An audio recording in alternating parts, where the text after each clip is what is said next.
మీ అమ్మగారికో లేదా మీ నాన్నగారికో మీరు ఎలాగోలా ఈ విషయాన్ని చెప్పండి, భయపడద్దు ముందు ఫస్ట్ ఆఫ్ ఆల్. మా మమ్మీ వాళ్ళని మా అమ్మ వాళ్ళని చంపేస్తా అంటున్నాడు. ఇలాంటి వారితో మీరు ఉండదలుచుకున్నారా? లేదు సార్, నేను బతకలేను సార్. అసలు ఏంటి నీ ప్రాబ్లం అని ఎప్పుడైనా అడిగి డిస్కస్ చేశారా? తిట్టడమే అండి, గలీజ్ గా తిడతాడండి. తిడతాడు, కొడతాడు. నేను ఇంకేం మాట్లాడలేనండి. నేను ఇంట్లో ఒక పని మనిషి కూడా కావాలి ఆయన. ఇక్కడ దొరకరు కదా, అందుకే పెళ్లి చేసుకొని లీగల్ గా తీసుకెళ్ళిండు పని మనిషిని. ఇక్కడికి వచ్చినాక ఇంకా ఇంత మోసం చేస్తాడని అస్సలు ఎక్స్పెక్ట్ చేయలేదు నేను. బాధపడమాకండి, ఎందుకంటే జీవితం చాలా ఉందమ్మా. చావు ఒక్కటే దిక్కు. అయ్యో అట్లా అనమాకండమ్మా. ఇక్కడ నుంచి రాలేను, బయట పడలేను. నేను ఇక్కడ నుంచి ఎట్లా రావాలి అర్థం కావట్లేదు నాకు. $150 ఇస్తే నాకు ఇక్కడ ఒక అమ్మాయి దొరుకుతుంది, అని ఇలా మాట్లాడుతా. నేను ఎంత బాగా పెంచారంటే మా ఇంట్లో వాళ్ళు నన్ను కాళ్ళు కూడా కింద పెట్టనీయకుండా పెంచారు సార్, ఒక రాణి లాగా. కానీ ఇక్కడికి వచ్చేసరికి ఒక స్లేవ్ లాగా అయిపోయాను సార్ నేను.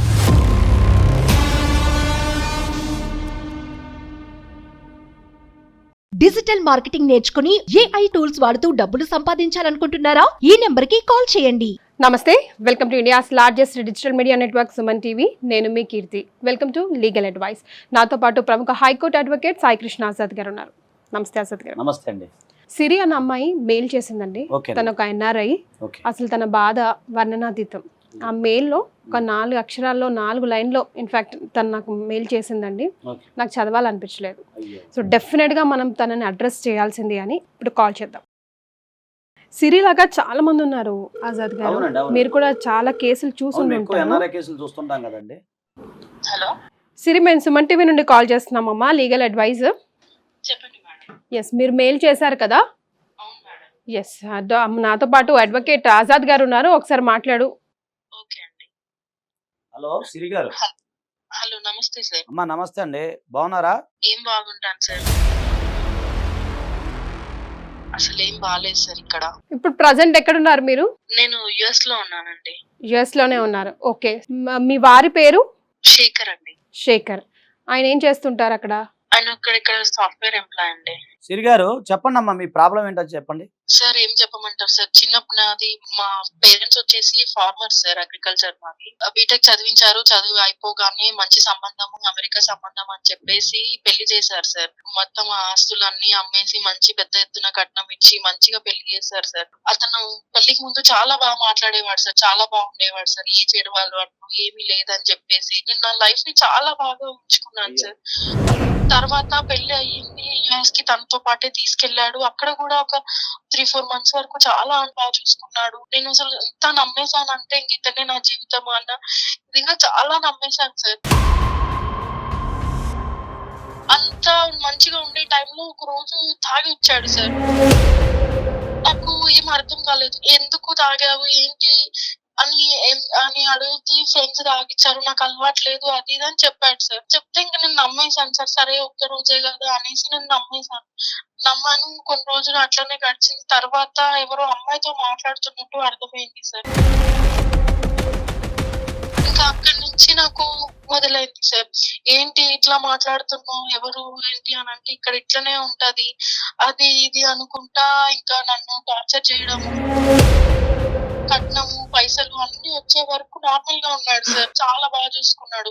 ఎప్పుడైతే అన్ని తనకు వచ్చేసాయో ఇంకా అప్పటి నుంచి మొదలు పెట్టాడు సార్ నన్ను. ఇంకా తను అప్పటి నుంచి తను తాగడము, అమ్మాయిలతో మాట్లాడటము, నన్ను తిట్టడము, కొట్టడము. నాకు ఇక్కడ ఎవరికి ఎట్లా చెప్పాలి, నా బాధ ఎవరికి ఎక్కడ నాకు ఎవ్వరు తెలియదు. ఎవరికైనా చెప్తాం, మా ఇంట్లో వాళ్ళకి చెప్తామంటే వాళ్ళు అన్ని నా మీదనే పెట్టుకొని ఉన్నారు. వాళ్ళకి చెప్తే వాళ్ళు ఎక్కడ ఇదైపోతారు అనేసి నాకు చెప్పడానికి కూడా లేదు. ఇతనేమో రోజు తాగొస్తాడు, అమ్మాయిలతో తిరుగుతాడు, పార్టీలను వెళ్తాడు, ఎప్పుడో వెళ్తాడు, ఎప్పుడో వస్తాడు. నాకు ఇక్కడ ఎవ్వరూ తెలియదు. నాకు మీకు ఇప్పుడు పెళ్ళయ్యే ఎన్ని రోజులు ఆర్ ఎన్ని ఇయర్స్ అయిందమ్మా? ఇప్పుడు ఒక 1 year అవుతుందండి. ఓ 1 year అవుతుంది. ఇప్పుడు ఈ సంబంధం ఎలా వచ్చిందమ్మా మీకు? పెద్దవాళ్ళు చూసారండి, ఇంట్లో వాళ్ళే చూసి యాక్సెప్ట్ చేశారండి. అది ఎన్ఆర్ఐ సంబంధం అని చెప్పేసి మీరు ముందుకెళ్ళారు. సరే అమ్మ, ఇప్పుడు అక్కడ టైం ఎంత అవుతుందమ్మా? ఇప్పుడు అర్ధరాత్రి కదా, మరి మీరు ఈ టైంలో కాల్ అవునండి. చేయడం? ఎక్కడ నిద్ర ఎక్కడ పడుతుందండి, నిద్ర లేదు ఏమీ లేదు. తెల్లారు రాత్రి కూడా ఏది తెలియకుండా ఉంది సార్ నా పరిస్థితి. మీరు ఓన్లీ డాటర్ అండి?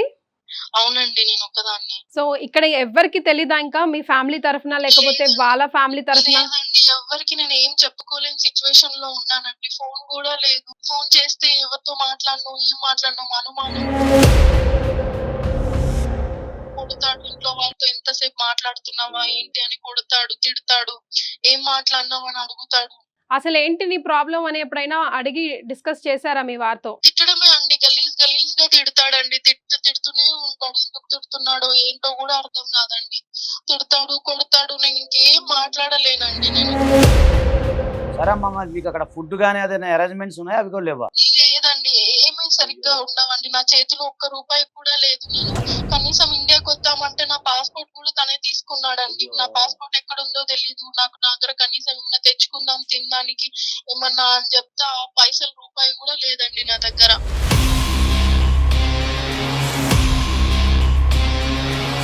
నేను జాబ్ చేశారమ్మా? చదువు అయిపోగానే నాకు పెళ్లి చేశారండి. కొంచెం కూడా గ్యాప్ లేదు. మంచి జాబ్ చేయాలనుకున్నాను, పేరెంట్స్ ని బాగా చూసుకోవాలని అనుకున్నాను. కానీ ఇక్కడికి వచ్చినాక ఇంకా ఇంత మోసం చేశాడని అస్సలు ఎక్స్పెక్ట్ చేయలేదు నేను.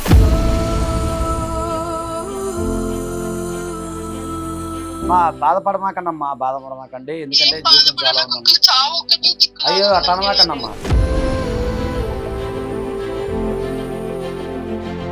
ఇక్కడ నుంచి రాలేను, బయట పడలేను. నేను ఇక్కడ నుంచి ఎట్లా రావాలి, అక్కడికి ఇండియాకి ఎలా రావాలి అనేది కూడా అర్థం కావట్లేదు నాకు. ఇంకా గట్టిగా మాట్లాడితే నన్ను కూడా బయట తిరుగు, పొట్టి బట్టలు వేసుకో, ఇట్లా ఉండు అట్లా ఉండు, అక్కడికి వెళ్ళు అనుకుంటా తిడతాడు సార్. $150 ఇస్తే నాకు ఇక్కడ ఒక అమ్మాయి దొరుకుతుంది, నువ్వెళ్ళు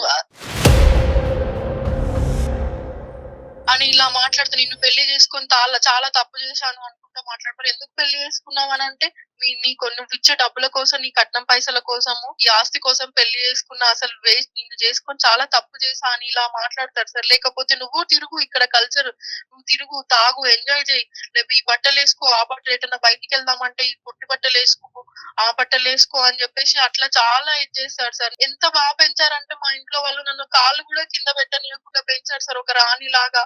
కానీ ఇక్కడికి వచ్చేసరికి ఒక స్లేవ్ లాగా అయిపోయాను సార్ నేను. అంటే కేవలం మిమ్మల్ని మ్యారేజ్ చేసుకున్న డబ్బు కోసమేనా?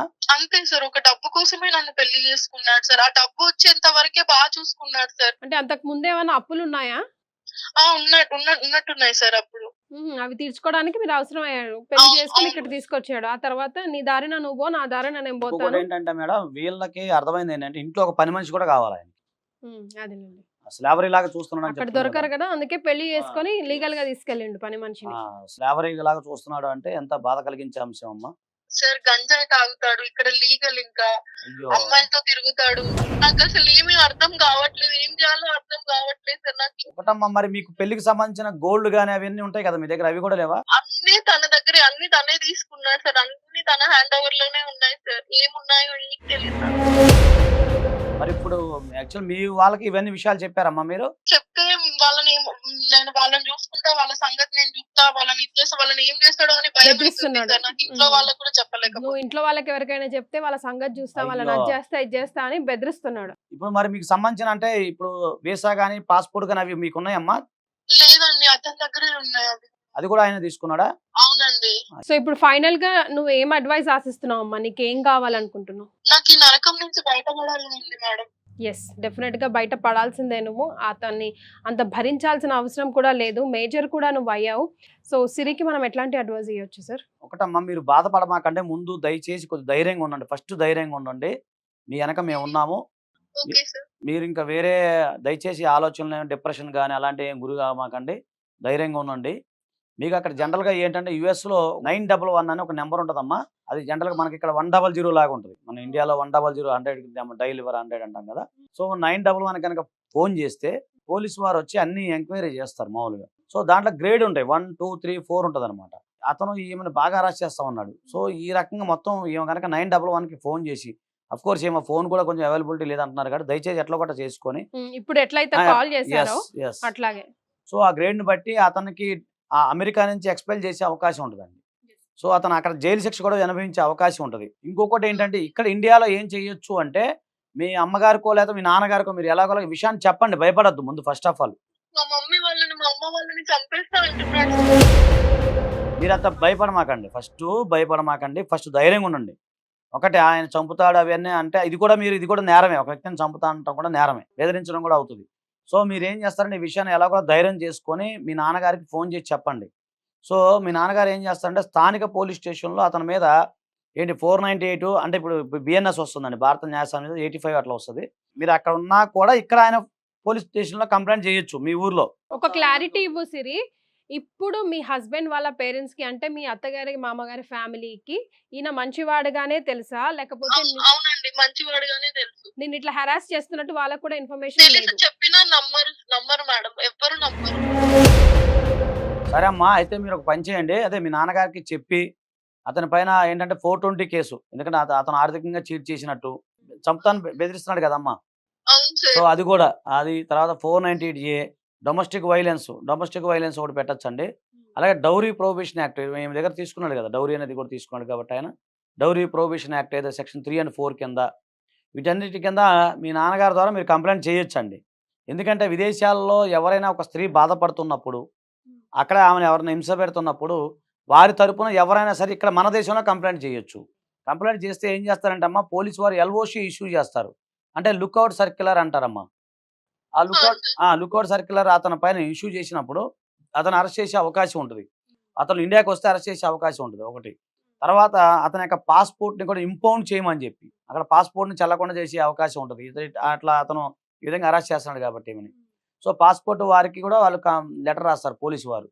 అలాగే పర్సనల్గా కూడా ఏమి ఎక్కడ పని చేస్తున్నారు ఏంటి అనేది పాస్పోర్ట్ అథారిటీ వారికి, అలాగే అమెరికన్ ఎంబసీ వాళ్ళకి మనము కంప్లైంట్ చేయొచ్చు. చేసినప్పుడు వాళ్ళంతా విచారిస్తారు. ఈ లోపల మీరు ఇమీడియట్గా ఈ రోజే కుదిరితే ఇప్పుడు అక్కడ అర్ధరాత్రి నాకు తెలిసి అక్కడ కూడా 1 గంట 2 అయి ఉంటుంది. సో అమ్మ మీరు ఇమీడియట్గా మీరు కుదిరితే ఎర్లీ మార్నింగ్ ఇమీడియట్గా పోలీసు వాళ్ళకి ఫోన్ చేయండి. ఒకవేళ ఇప్పుడు అతను వచ్చి మిమ్మల్ని కనుక కొట్టి తిట్టినట్టు ఇప్పుడు కనుక చేసినట్లయితే మీరు ఇప్పుడైనా సరే 911కి మీరు ఫోన్ చేయండి అమ్మా.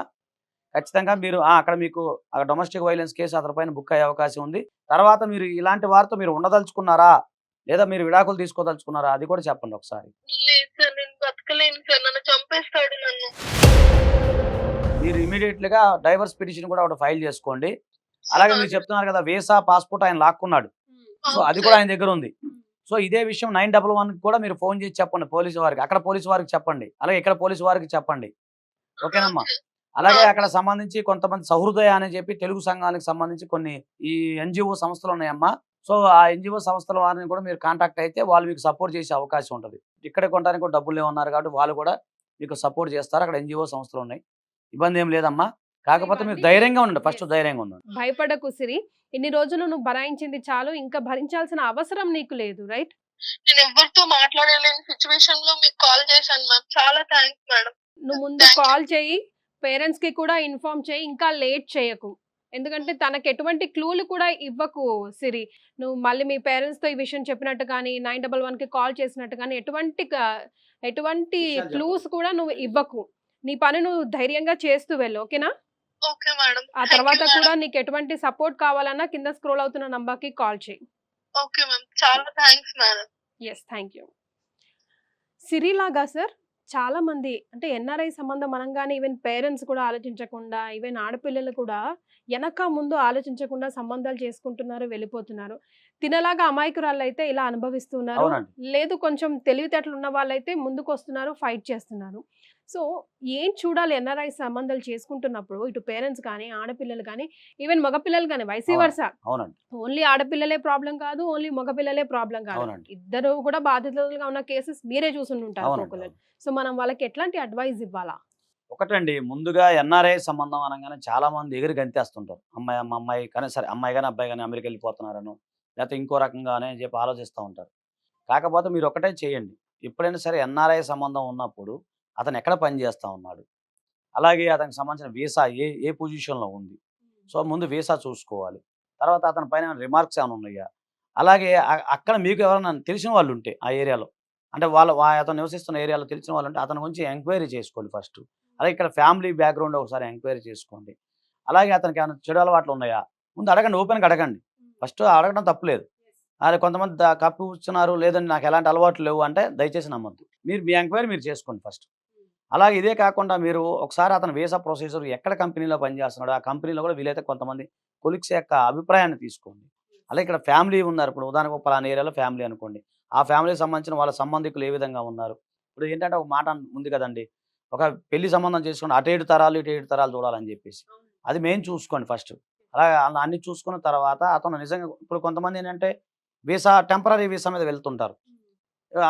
వెళ్ళినప్పుడు ఏమైందంటే పేరుకి అమ్మ అమెరికా వెళ్ళొచ్చు అంట, కానీ అక్కడ మళ్ళీ పంపించేస్తారు. ఇప్పుడు ఏంటంటే ప్రజెంట్ అమెరికాలో రెసిషన్ పీరియడ్ నడుస్తుంది. సో ఎవరు ఉద్యోగాలు ఉంటాయో తెలియదు, ఎవరు ఉద్యోగాలు పోతాయో లేదు, పరిస్థితులు అలా ఉన్నారు ఇప్పుడు. సో తొందరపడి మనకి అక్కడ ఉందని ఇంకో విషయం చెప్పండి మేడం, చాలామంది అమెరికా వెళ్తారు కానీ అక్కడ చాలామంది జాబులు లేక మనకి ఇక్కడ పెట్రోల్ బంక్ అంటారు, అక్కడ గ్యాస్ స్టేషన్స్ అంటారు. సో అక్కడ పనిచేయటం, మెక్డొనాల్డ్లో పనిచేయటం, కేఎఫ్సీలో పనిచేసి ఆ పేరుకి మాత్రం ఇక్కడ ఉన్నాం అక్కడ ఉన్నాం అని చెప్తుంటారు. అంటే నేను అలా అని అందరిని అనట్లేదు, అలా లేరు, ఎక్కువ శాతం మంది అలా మనం చూస్తున్నాం కదా, ఇలాంటి ఉన్నారు. సో అలాగే అప్పులు అయిపోయి కొంతమంది అక్కడ సఫర్ అయ్యే వాళ్ళు ఉన్నారు. అక్కడ తినకుండా ముందు ట్యాక్స్ కట్టాలి, అప్పులు ఉన్నా లేకపోయినా ట్యాక్స్ కట్టాలి, సంపాదించినా లేకపోయినా ట్యాక్స్ కట్టాలి. అక్కడ అదో పరిస్థితి ఉంటుంది. ఇవన్నీ ఒకసారి చెక్ చేసుకోవాలండి, బ్యాక్గ్రౌండ్ కంపల్సరీ చెక్ చేసుకోవాలి. అవసరమైతే అక్కడన్నా మీకు తెలుగు పీపుల్ చాలామంది ఉన్నారు మన వాళ్ళు, వాళ్ళ సహాయం తీసుకోండి, లేదా ఆర్గనైజేషన్ వాళ్ళ సహాయం తీసుకోండి. అంతేగాని ఈ మ్యాట్రిమోనీ ఉంటాయి ఆ వెబ్సైట్లు, దాంట్లో చూసి ఆ పిక్చర్స్ చూసేసుకొని దాంట్లో చూసేసుకొని ఏదో జరిగిపోతుందని చెప్పేసి దయచేసి, అంటే ఇప్పుడు దాని అంటారు all the glitters is not gold. So మెరిసేదంతా బంగారం కాదు కాబట్టి దయచేసి ఆ కొద్దిపాటి జాగ్రత్తలు తీసుకోమని నేను కోరుకుంటున్నాను. Right sir, thank you so much, చాలా హెల్ప్ఫుల్ ఇన్ఫర్మేషన్ ఈరోజు ఇచ్చారు. సికింద్రాబాద్ లోని doctor Narayana college of hotel management లో 100% జాబ్ గ్యారంటీ 9663653653.